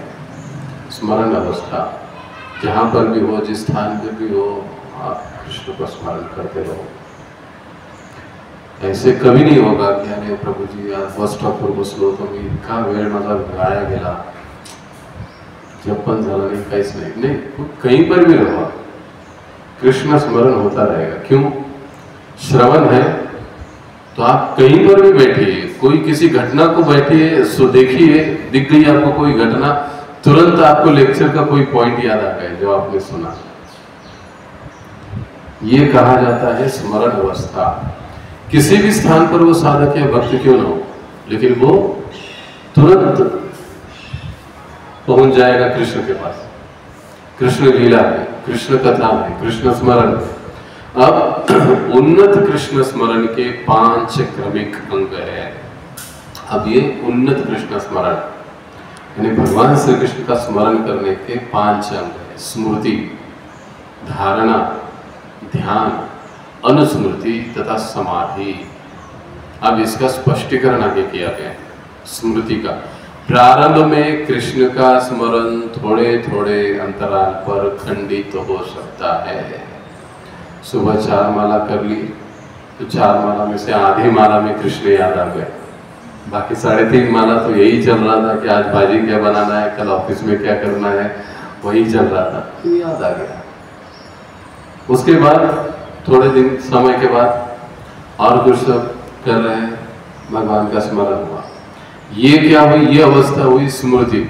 अब लेकिन क्षमा करना, प्रारंभ में कृष्ण का स्मरण थोड़े थोड़े अंतराल पर खंडित हो सकता है, लेकिन इसके बाद स्मरण अबाध रूप से चलता है। एक बार यह अवरोध खत्म हो गया, मन नियंत्रण में आ गया, इंद्रियां नियंत्रण में आ गई, संगति अच्छी रही, तो क्या होता है? ये अबाध रूप से चलते रहता है। फिर वो स्मरण कभी खंडित नहीं होता। वो चाहे कुछ भी करते रहे, वो ऑफिस में रहे, घर में रहे, कोई और काम करे, लेकिन वो कृष्ण का स्मरण कभी उसका छूटता नहीं है। जब स्मरण निरंतर होता है तो केंद्रित होकर वह ध्यान कहलाता है। अब स्मरण और ध्यान में क्या अंतर है? स्मरण करने में जो ध्यान करने नहीं, एक सूक्ष्म अंतर है।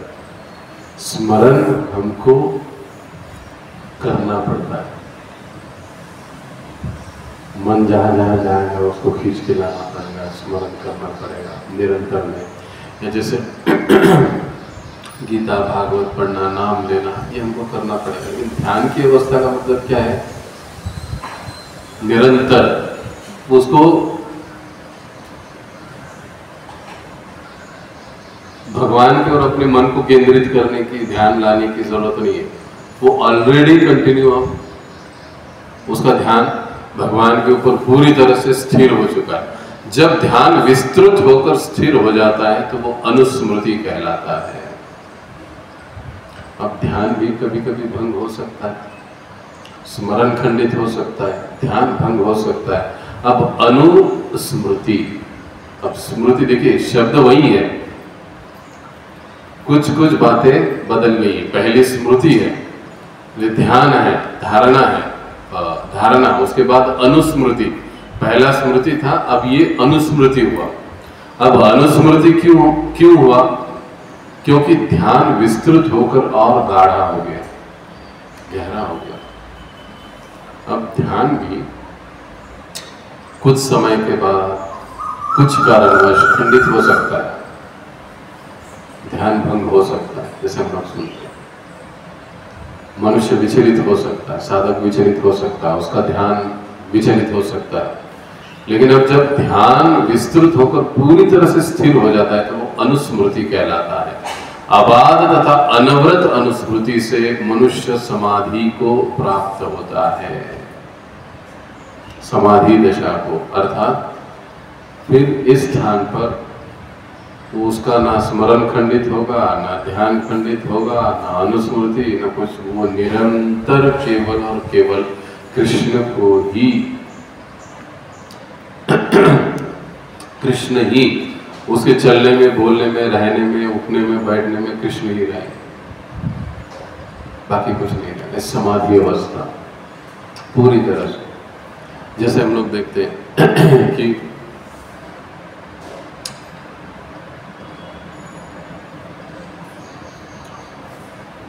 प्रभुपाद जी के कई सारे शिष्य, आपने देखा होगा, नहीं देखा मुझे पता नहीं, गोपाल कृष्ण महाराज जी का एक वीडियो आया था बीच में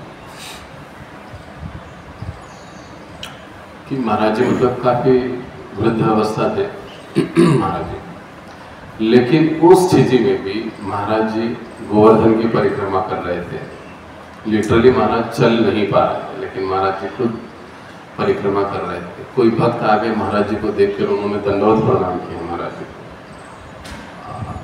महाराज जी ने उसको झुककर प्रणाम किया। लिटरली महाराज गिरने वाले थे, भक्तों ने उनको संभाला, लेकिन फिर भी भक्त लोग कह रहे थे कि महाराज जी आपको दंडवत प्रणाम करने की क्या जरूरत है? महाराज जी बोले क्यों, मैं वैष्णव नहीं हूं।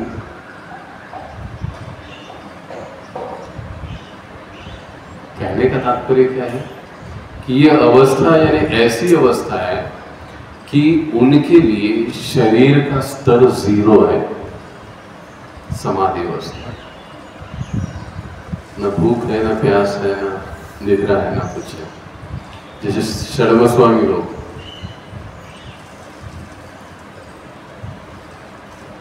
कितना बूंद दिन में छाछ पीते थे?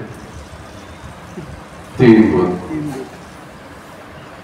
उतना ही उनका खाना था। 22-23 घंटा उनका बुक राइटिंग, अध्ययन उनका चालू रहता था। बाकी 1-8 घंटे में जो उन्होंने किया, यहाँ वहाँ गए, कुछ माधुपुरी करी, नहीं करी, कुछ करते थे, कुछ नहीं करते थे। लेकिन नॉर्मली 3 बूंद छाछ हम लोग कर सकते। दनकुन खाइसन हरे कृष्ण हमारे से इतना हमको पता है, बढ़िया है, ठीक है। लेकिन जो समाधि अवस्था ये कहलाई जाती है कि भौतिकता या शारीरिक स्तर 0 पर, कोई रिक्वायरमेंट ही नहीं शरीर। वर्तमान स्थिति में हमारी बॉडी की कई सारी रिक्वायरमेंट रहती है, लेकिन ये स्थिति में शरीर का कोई रिक्वायरमेंट ही नहीं। केवल कृष्ण सेवा, कृष्ण कथा, कृष्ण स्मरण, यही, दूसरा कुछ नहीं। खाने की भी जरूरत नहीं। अब सवाल आ सकता है कि भैया ये जिंदा कैसे रह सकते हैं? रहे वो एक गोस्वामी 50-50, 60-60 साल रहे और उन्होंने इतनी सारी सेवाएं भी की। तो समाधि समाधि दशा को प्राप्त होता है। अबाध तथा अनवरत अनुस्मृति से मनुष्य समाधि दशा को प्राप्त होता है। स्मरण दशा या समाधि के पूर्ण विकसित हो लेने पर आत्मा अपनी मूल वैधानिक स्थिति को समझ सकता है। मूल वैधानिक स्थिति, मैं कौन हूँ, भगवत धाम में मेरा क्या रोल है, मैं आत्मा हूँ, वो बात हो गई अभी, लेकिन भगवत धाम में मेरा क्या रोल है। कोई कहता है मैं मोर हूँ, कोई कहता है मैं सांप। ये ऐसा जबरदस्ती नहीं होता है। ये जब ये सारी विधिवत हम लोग यहाँ तक समाधि स्तर पर पहुँचते हैं, तब जाकर ये पता चलता है हमको कि भगवत धाम में हमारी क्या सेवा है। हो सकता है कोई फूल माला बनाने वाला होगा, कोई झाड़ू मारने वाला होगा, किसी के पास और कुछ सेवा होगी, किसी के पास और कुछ सेवा होगी, कोई भोग बनाने की सेवा होगी। ये हर एक का वहां पर एक पोस्ट है, पद है, अभी वो खाली है, वहां पर कोई नहीं, वो खाली है। खाली है मतलब भगवान के लिए वो सेवा नहीं हो रही है, ऐसे क्या? बाकी अनंत जीव वहां पर पार्षद भगवान की सेवा में है, लेकिन हमारी कमी भगवान को खल रही है। किसी स्थान को हम रिक्त कब रखते हैं? जब उस व्यक्ति के प्रति हमको अधिक प्रेम होता है। नहीं तो एक जाने के बाद हम दूसरा तुरंत लगा देते, इसका मतलब क्या है? गया तो गया। तो भगवान नहीं करते इसका। अब भगवान कहे श्रीधर माधव का झाड़ू मारने का जगह खाली है, तो वो पोस्ट मेरे लिए खाली है। मैं जब जाऊंगा तो वो झाड़ू मेरे हाथ में रहेगा, मैं वही काम है उधर, मेरा काम, मेरा सेवा वही है उधर भगवान के धाम में। तो ये मेरा पद, ये मेरा स्थान वहां पर रिक्त है। और सॉरी, इसी को कहा जाता है कि अपनी वैधानिक अवस्था को समझना। ये कब समझ में आता है? जब इस प्रकार से हमारा साधन भजन होता है, समाधि के स्तर तक हम लोग पहुंचते हैं, तब हमको पता चलता है कि बीच में कुछ समय पहले एक माता जी के अपने अनुभव थे। उन माता जी को कैंसर हुआ था और वो माता जी हार सेवा करती थी। आई थिंक गोपीनाथ से रिलेटेड थे माता जी, या माता जी किसी मंदिर से, मुझे अभी याद नहीं आ रहा है, नाम भी भूल गया उनका। उनका बुक भी आया था कि वे लिटरली वो बताए कि भगवत धाम में मेरा क्या सेवा है, और वो वही सेवा करते थे। इसीलिए प्रभुपाद जी कई बार कहते हैं ना, हम लोग यहाँ पर जो सेवा कर रहे हैं ना, ये हमारी प्रैक्टिस है उधर की सेवा। तो यहाँ पे सेवा जितनी परफेक्ट और अच्छी होगी, उतना जल्दी हमारा रिक्रूटमेंट उधर जल्दी वापस हो जाएगा, री रिक्रूटमेंट। यहाँ पे जितना हलगर्जी होगा, जितना ढिल्लम डाला होगा, जितना 19-20 चलेगा, उतना भगवान कहेंगे कि बेटा अभी तेरे को बहुत टाइम है, यही लगा है।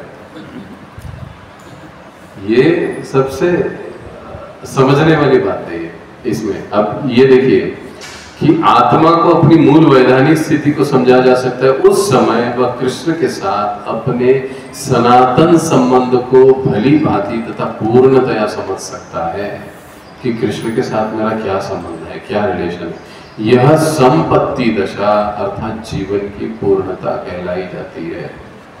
पता चल जाता है कि हम कृष्ण के कौन है, हमारा भगवत धाम में क्या रोल है। ये संपत्ति यानी ये हमारी सच्ची वेल्थ है, प्रॉपर्टी है, ये पता चल जाता है। अभी हमको कितनों को पता है? अभी तक पता ही नहीं है, क्योंकि अभी तक हम लोग इस समाधि की अवस्था तक पहुंचे नहीं। अगर हम इतना ढीले ढाले से चलेंगे तो फिर कैसे समाधि के स्तर तक पहुंचे। अब ऐसे ही कि समाधि के स्तर पर सिर्फ पुरुष मंडली जा सकते, माता जी नहीं जा सकते, नहीं, सभी जा सकते। समाधि के स्तर को सभी प्राप्त कर सकते, जो भगवान ने कहा गीता में, स्त्री शूद्र तथा कोई भी हो वो मुझ तक आ सकता है, मेरी प्राप्ति कर सकता है। लेकिन उसके लिए प्रैक्टिस, और उसके लिए इस श्लोक का शब्द क्या था? सुकीर्तनासु, सॉरी सुकीर्तनानु। वो सु शब्द इसीलिए लगाया गया है कि जो भी हम कीर्तन, एक है कीर्तन करना, एक है सुकीर्तन, यानी अच्छे तरह से कीर्तन करना, अच्छे तरीके से कीर्तन। हनुमान जी लंका में गए, माता सीता को ढूंढ निकाला, इंद्रजीत ने पकड़ लिया,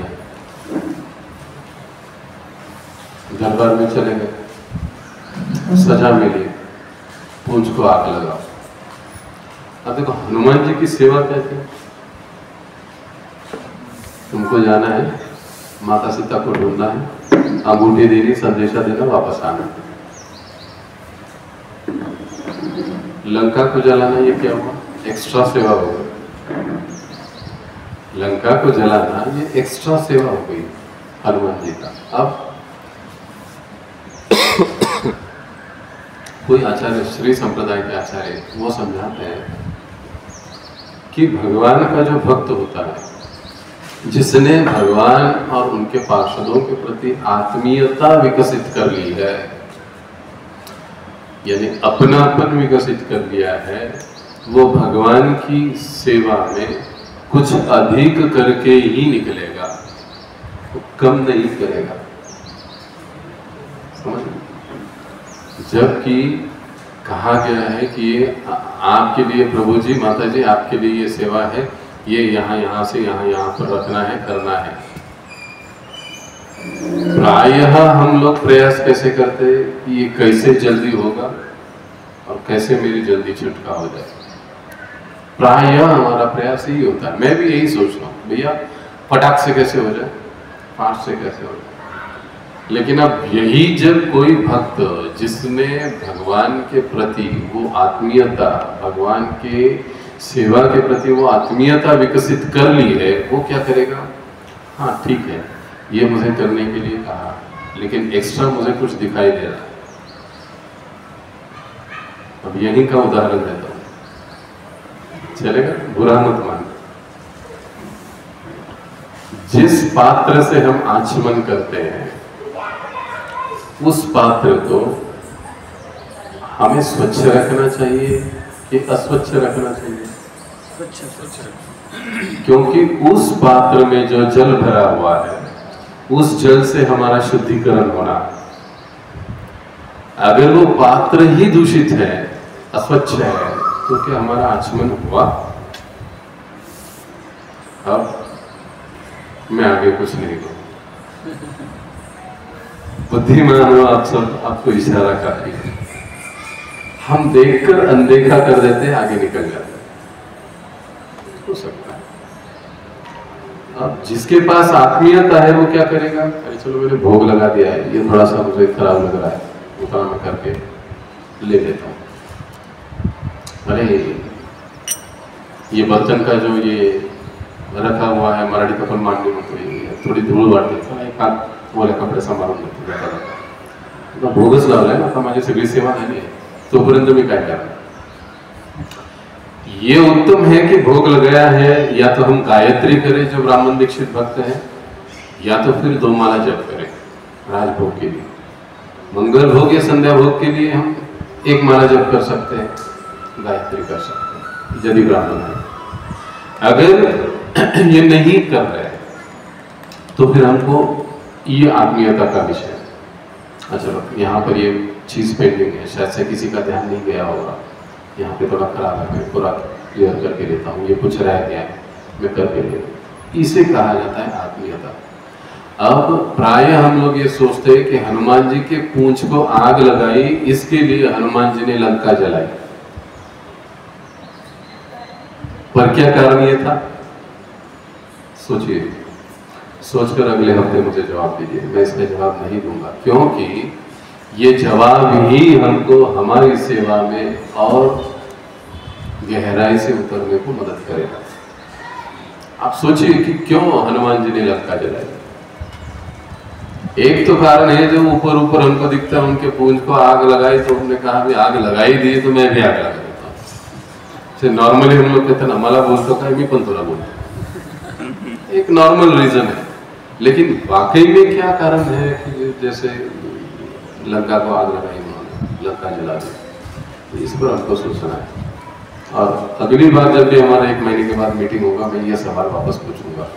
हो सकता है मैं भूल गया उम्र के हिसाब से, तो आप मुझे याद दिला देना।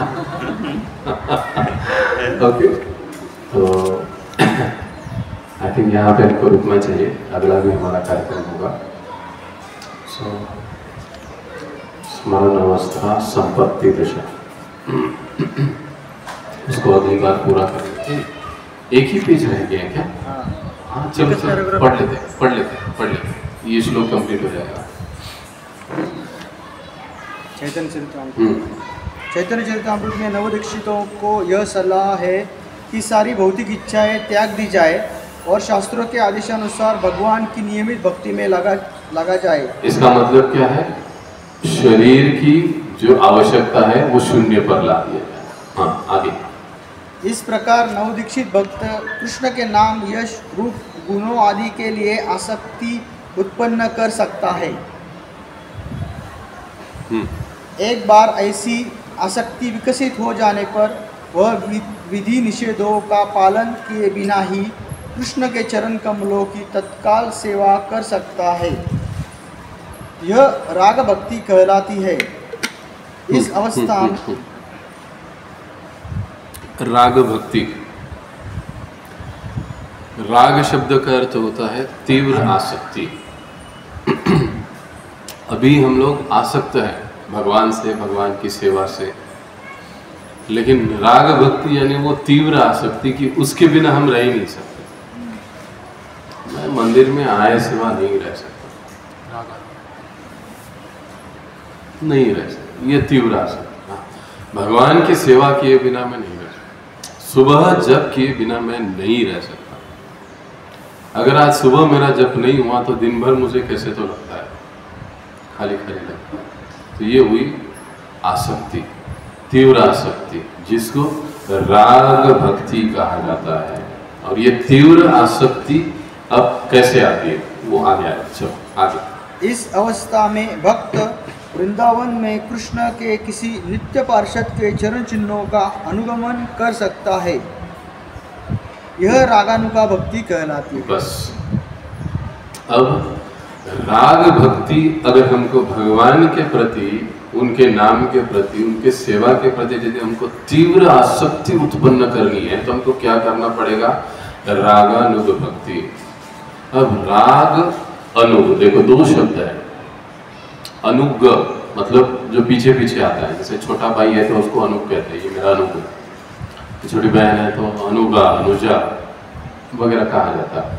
तो ये रागानुग मतलब क्या है कि ऐसा भक्त कि जो वृंदावन में है और वृंदावन का जो कोई एक भक्त है जो भगवान का नित्य पार्षद है, उनके चरण चिन्हों का अनुगमन करना,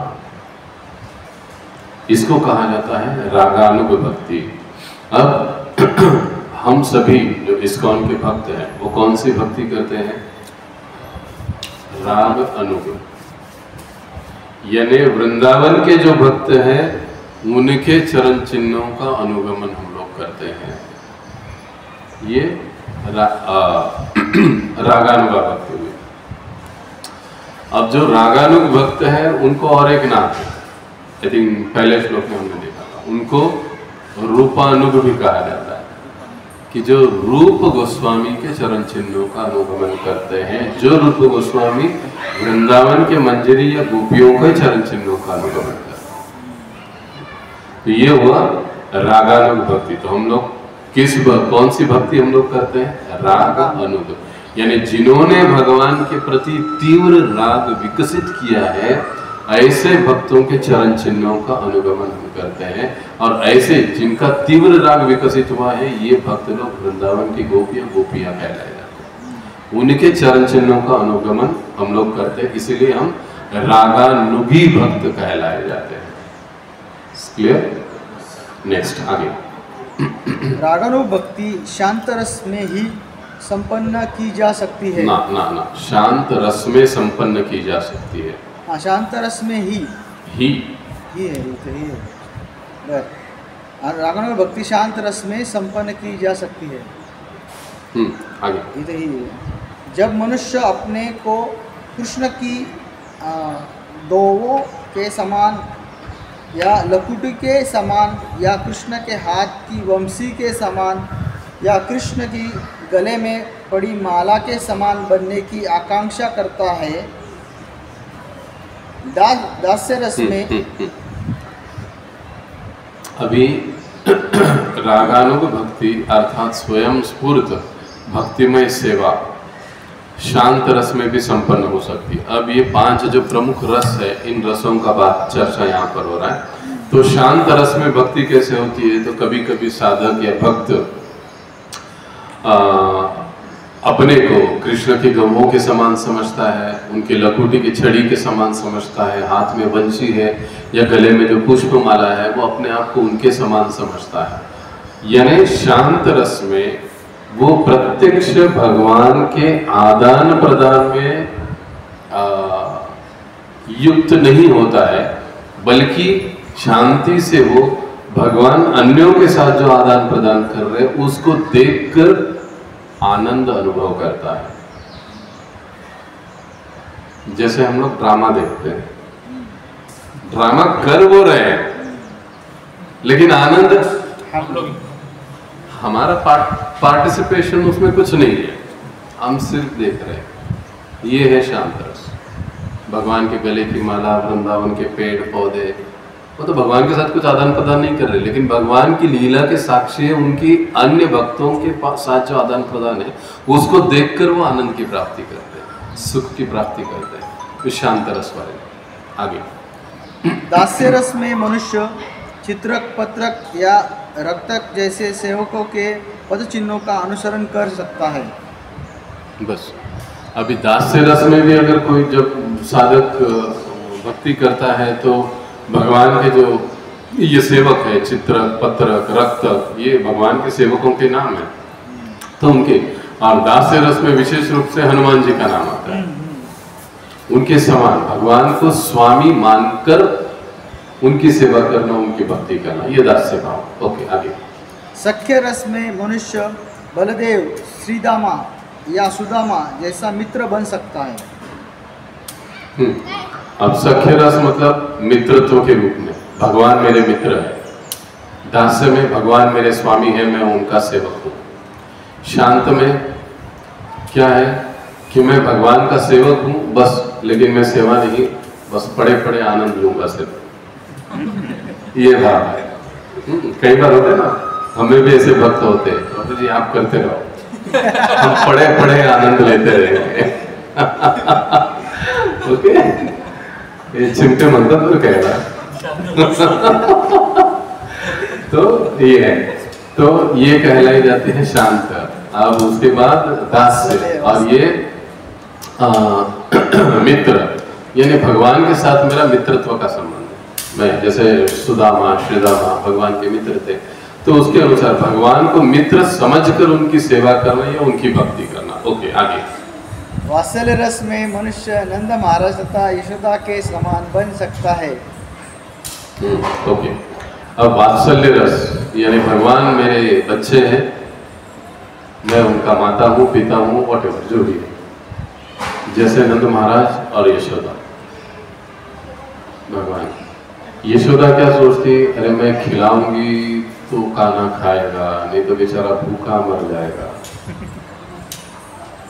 आप वो बालक क्या कहते हैं, अरे अकेला गोवर्धन कैसे उठाएगा हमारा कांधा, बेचारा कितना नाजुक है, हम भी लकड़ी लगा देते हैं, तो हमारे कारण गोवर्धन उठ गया।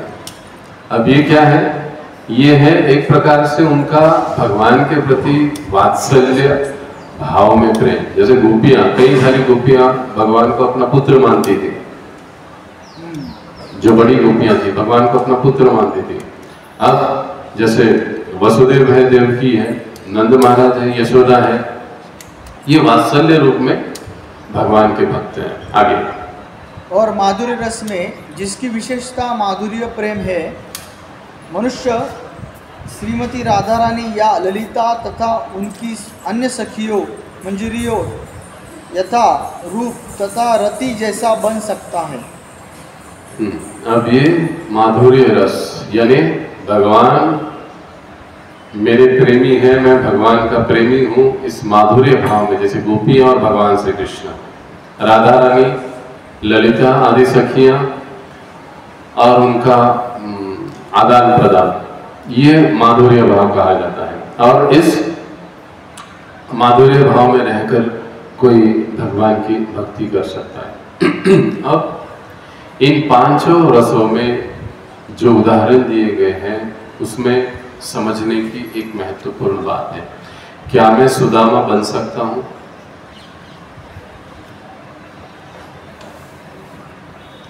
क्या कोई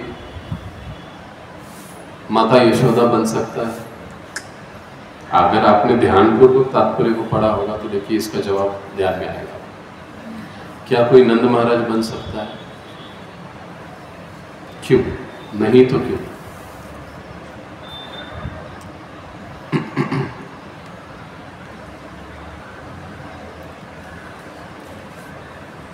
यहां पे देख रहे हो ये रेड अंडरलाइन उसी शब्दों का। अब ये क्या बताता है? ये बुक रह गया और मेरी नोटबुक कहाँ गई वही समझ में नहीं आ रहा है।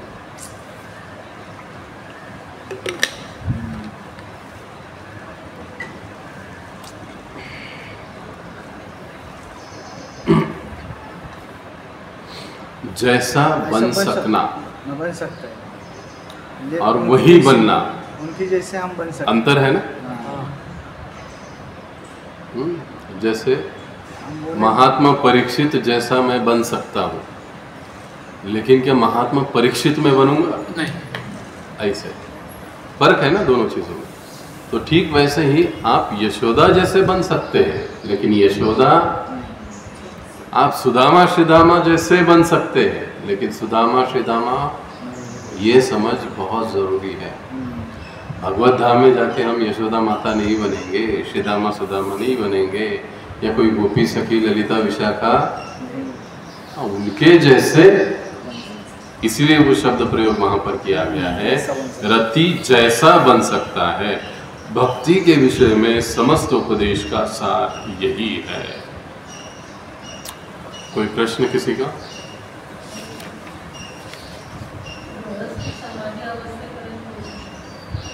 हो क्यों नहीं पहुंच सकते? एक गृहस्थ भी समाधि अवस्था तक पहुंच सकता है, कोई दिक्कत नहीं। अरे महाराष्ट्र में हमारी संत परंपरा देखो, क्या कम है क्या? तुकाराम महाराज ले लो, सेना नावी ले लो, तो कितने सारे, मीराबाई ले लो, बाकी के ले लो, और ये सभी तो गृहस्थी होते हुए भी इन्होंने उस स्तर को प्राप्त किया। भगवान के साथ वो सीधा आदान प्रदान कर सकते थे। हमारे यहाँ पर दक्षिण भारत में देखिए 12 अलवारों को देखिए, 12 अलवारों में से कई सारे अलवार तो गृहस्थ थे।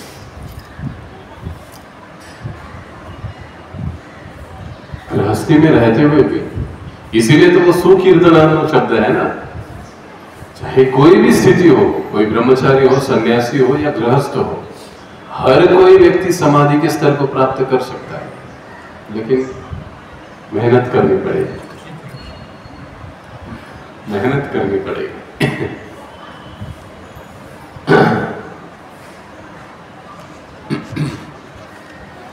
चला आता आपण असं म्हणतो, प्रभुपादांचंच उदाहरण आपले आचार्य दूरगुडा भक्ति विनोद ठाकुर, 13 मुलं होती, 13। उनके जमाने में भंडारी नहीं था, हम दो हमारे दो, वो बात ही नहीं थी। 13 बच्चे थे उनको, कितने? 13 बच्चे।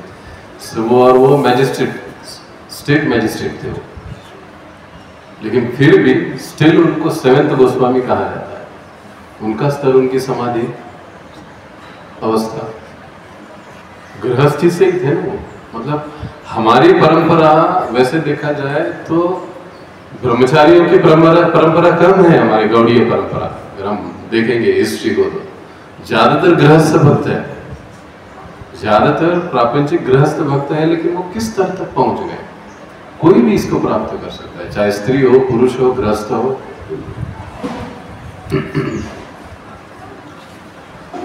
क्लियर?